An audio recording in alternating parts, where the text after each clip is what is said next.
Hello, everybody. Welcome to the Buckeye Weekly Podcast. I'm Tony Gerdeman, here many, many times, and especially today with Kevin Noon. Kevin, how's it going? It's going well. It's a new week here at the Woody, the final week of Spring Ball 2025.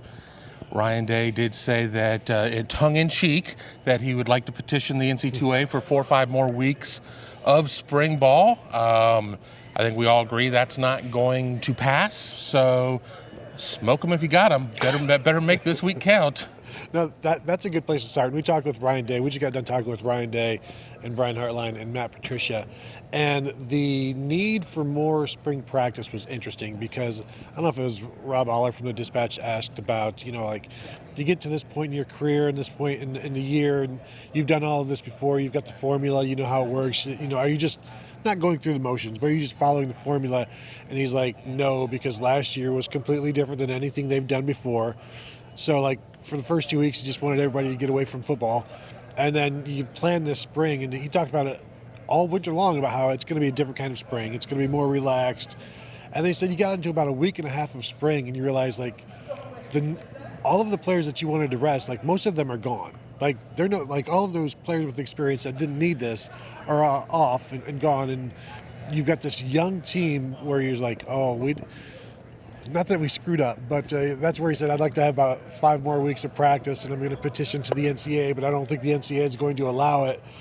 And that kind of goes into the fact that the quarterbacks were live for portions of practice on Saturday. He said this has been one of the most physical springs that he can remember just because it is a young team. Yeah, sure, you've got Sonny Styles, you've got Caleb Downs. They don't need to practice much. Davis Nigbenosin.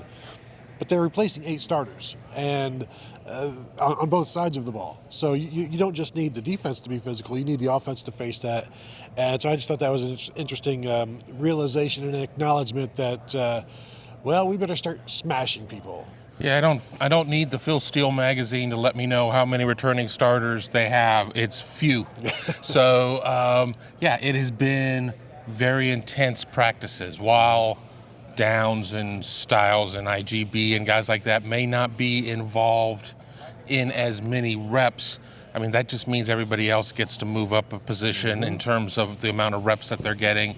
And it is important because they are doing practice in 4 weeks instead of 5 weeks. Part of the way to get separation from playing on January 20th was to delay the start of spring ball to the other side of Ohio State's spring break. So you lose a week there. So you're having, as Ryan said, you're kind of having some stuff like back-to-back. We're beyond the days of two-a-days and things of that nature. They don't do that anymore. I covered two-a-days. I remember those, but players walking around with inflatable mattresses and stuff, going out to the coffee road fields, and there was a lot of stuff that went on there. I think they have a pretty good plan of what they're doing this spring. I think that people are being highly encouraged to come out to the spring game, April 12th at Ohio Stadium. $8 tickets, something like that. Parking is free. Be there. It may or may not be on TV for you out-of-state people, but we were told to urge everybody just to go. Yeah, 60 degrees and sunny, and when you're sitting in it, 60 will feel like 70, just like 90 feels like 100.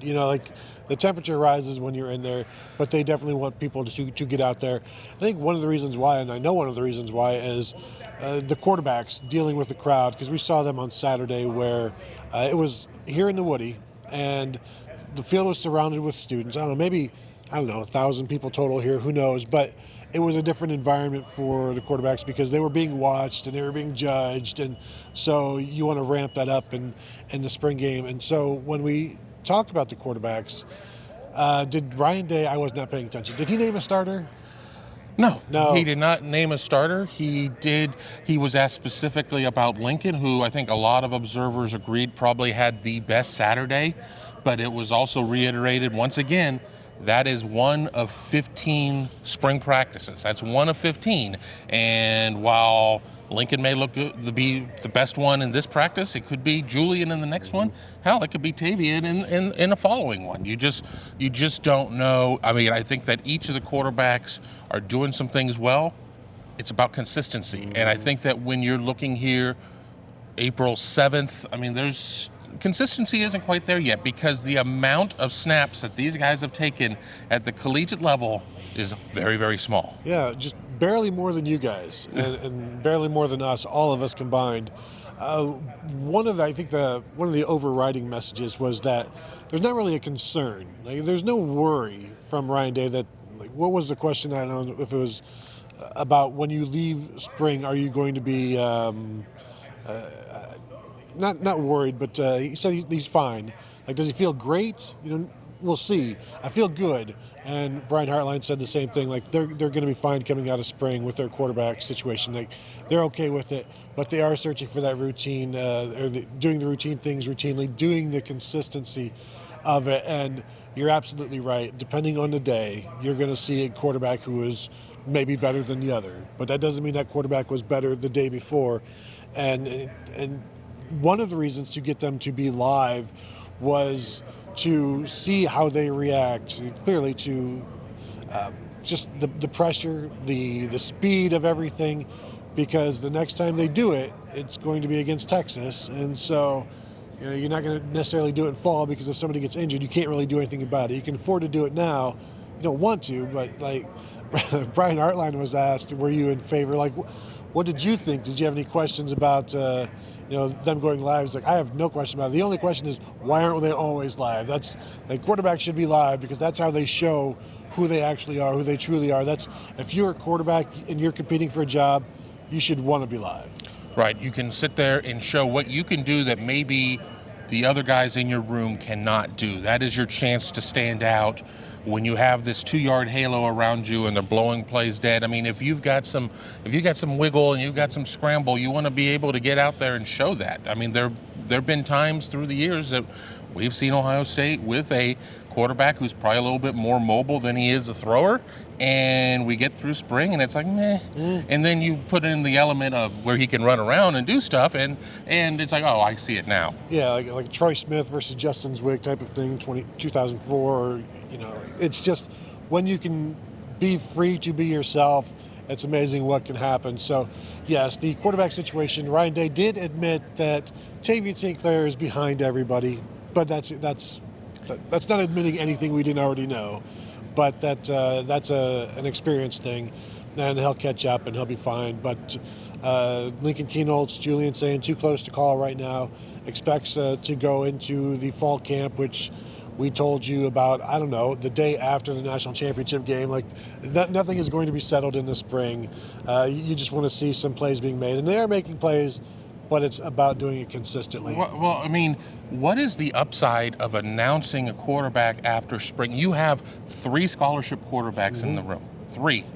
And you run the risk, if you announce too early and you have a process that seems to be kind of use a wrestling term, a bit of a work, you're going to lose somebody. And then you're going to be down to 2 scholarship quarterbacks. And if 2014 taught me, you need to have at least 3. 3 is all you need. You don't need any more than that.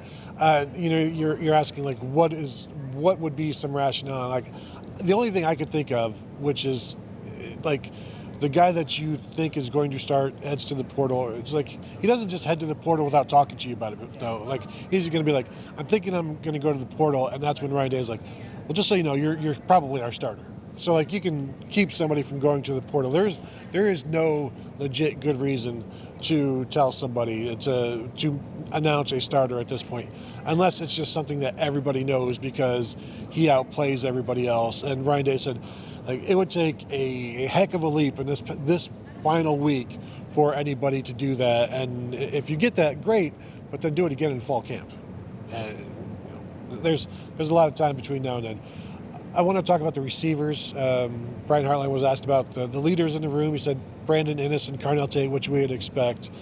The way they're dealing with Jeremiah Smith, both Ryan Day and Brian Hartline talked about how they're working with him to handle his fame. I thought was interesting. Well, we got to keep Matt Patricia from poaching them and having them as rushers. Matt Patricia was great. We'll get into him in a minute. But Jeremiah Smith, people made a beeline toward him on the Saturday practice to get autographs and everything else. Brian Hartline said that sometimes he has to be the bad guy because Jeremiah would probably just stand there and sign every single autograph and take every single picture. Jeremiah has been. I covered him through high school, and yes, I'm in Ohio, and he was in Florida, but I've been to Chaminade Madonna more times than anybody short of a student there has. So I've known Jeremiah for several years. It's kind of been there. He's been a unicorn for a while, and really good head on his shoulders. Really brought up the right way, and I think you just got to keep him busy. They're going to expand his route tree, so there's more that he can do. Apparently. Yeah, don't want him resting on his laurels, and I don't think that would happen. And it was interesting. People are asking, like, where can he get better? What can he do? And Brian Hartline's like, it's a 1% a day type of thing. Like, Jeremiah is here. He wants to be here, so how do you fill that gap? And that's what you do. That's what he's doing every day, whether it's route tree, whether it's communicating, like being like he said, a better teammate in terms of like helping people out. And that's something that it takes time to be a leader and do those sorts of things. He leads by example.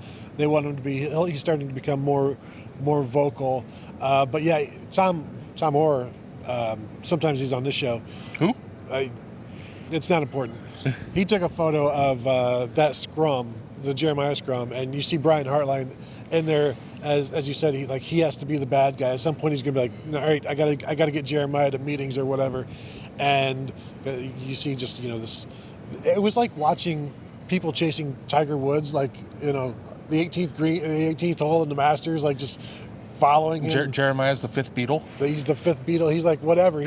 They're following him around, and that's a lot to deal with. But he's equipped to deal with it, which is good for them. I did ask what Quincy Porter did to become the first freshman to lose his black stripe, and Brian Hartline's like, I don't know, like I didn't have anything to do with it. And basically it's Ryan Day is talking about it in practice, like he's making contested catches, he's consistent. Brian Hartline said it's his teammates calling for it, it's other coaches calling for it, and so when everybody else is going to bat for you, that's the ultimate sign of respect, and we saw that on Saturday. I think I don't know if he's the fourth or fifth guy, but he's going to play this year. Absolutely. I mean, and the question was asked about, do you have 5 or 6, and Brian Hartline was a little dodgy. I mean, yeah, we got some guys or whatever. I mean, obviously we know kind of what the first wave is, and then it's going to be, I mean, is the rest of the depth going to come from, the second year guys and got, Mylan Graham, Bryson Rogers, guys like that. Are we going to see it be Quincy Porter, Phillip Bell, some of the other, the first year guys? And it's a good problem to have. I mean, obviously, I think there's some people that are concerned with Brian Hartline being more, being the OC now. Mm-hmm. Does he get to spend as much time with the receivers? I mean, obviously, we know that the quarterback decision is by far the biggest decision on the offensive side of the ball, but bet against Brian Hartline at your own peril. Well, and he and Devin Jordan's the assistant receivers coach, have been like attached at the hip for years now. So they're speaking the same language when it comes to teaching those receivers. But like Porter right now is Jeremiah's backup. So when Jeremiah is moving into the slot this season, that could mean Porter plays, but it probably also means Brandon Innes is going to be moving around as well. That's something Brian Hartline has talked about. And I saw Brandon Innes out here in 12 personnel on Saturday, him and Mylan Graham both playing outside. And Innes is not just a slot receiver anymore. That's where he's generally going to be, but you need to have a secondary position. And so they're working on that with him. And then the last thing for the offense for me is everybody loves Austin Seerveld. Okay, yes, true. True. I mean, I'll just, if you want to talk about him, but yeah, like he is, whether it's tackle or guard, Ryan Day's like he could start at tackle or guard. Brian Hartline talked about when film, it's like you only hear good things about him when you're watching film.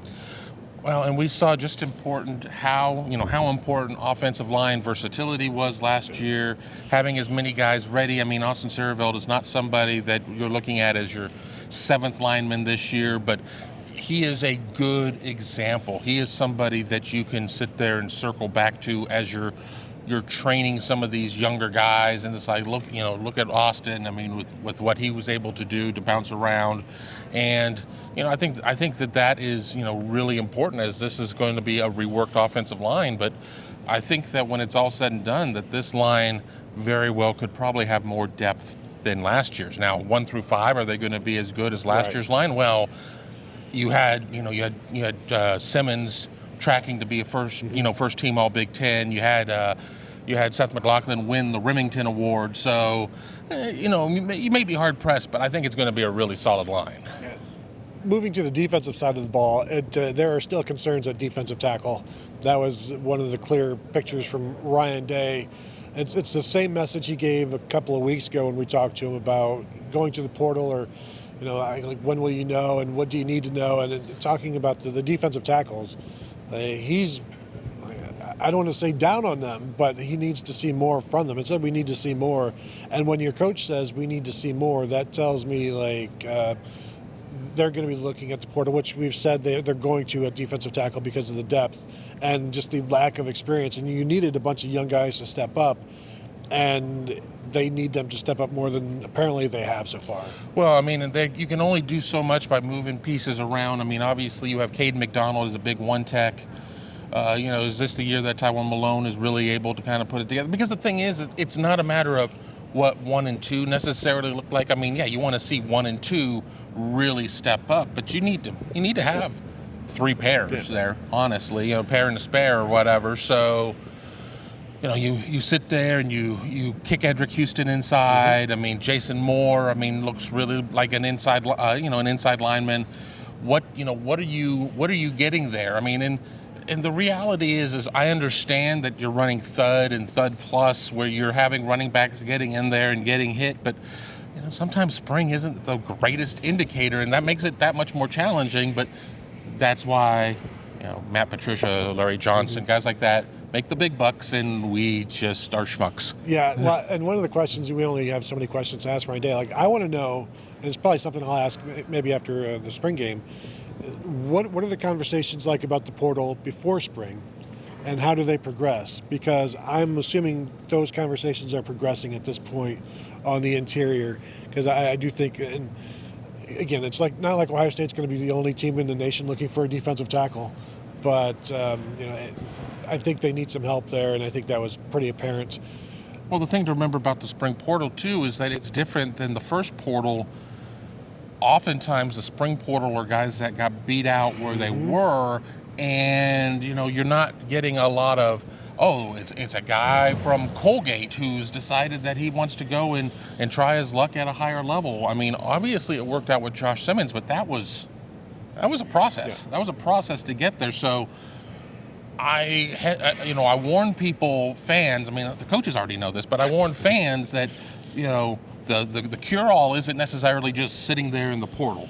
No, and a lot of times the guys that are available are like a Bear Alexander, who is not something that you want necessarily to add to your room for the cost and the production that you get, where I'm angry about this or I'm angry about that, so I'm going to head to the portal. It's got to be somebody that's looking for something like Ohio State.